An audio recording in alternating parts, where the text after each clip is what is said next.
xubno ka socda wasaaradda haweenka iyo xuquuqul insaanka xukuumadda Soomaaliya oo kaashanaya wasaaradda haweenka Galmudug ayaa maanta dood wadaag Cadaado ugu qabatay qaar ka mid ah shaqaalaha wasaaradaha Galmudug iyo ururada bulshada Cadaado si Galmudug ay u soo bandhigato xogta rasmiga ah ee xuquuqda carruurta. Marwo Hodan Cabdullaahi Shire, wasiiradda haweenka iyo xuquuqul insaanka Galmudug, ayaa goobjoog ka ahayd dood wadaagga iyadoona tilmaamtay in ay muhiim tahay in wasaarad ahaan ay xogta la wadaagaan wasaaradaha kale ee Galmudug. marka wasaaradaha safka hore ku jiro oo 10 wasaaradood ayaa nala wadaagi doonta xogta, ayagana waxay noo soo gudbin doonaan wax alla wixii barnaamij ah oo ay ka qabteen, hadday policy tahay iyo hadday tahay strategic plan, hadday tahay iyo hadday tahay maaragtay wax kaleeto oo maaragtay sharciga hadday wax walba ay qabteen, taasna way nala wadaagi doonaan. anagana waxaan u gudbin doonaa wasaarad ahaan wasaaradda dowladda federaalka, ayadana waxay soo gudbin doonaan qaramada midoobay. inkastoo barnaamijkan uu ahaa barnaamij naga horeeyey haddaynu nahay dowlad goboleedka Galmudug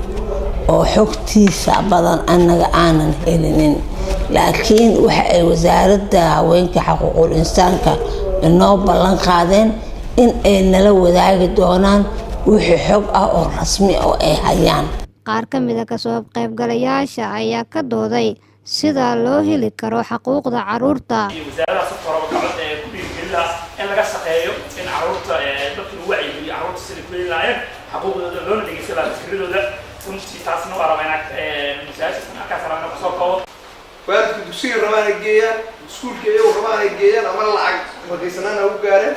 ama macalinka is yaqaaneen ha u ahaato ama iskuul isfahamsayin ha ahaato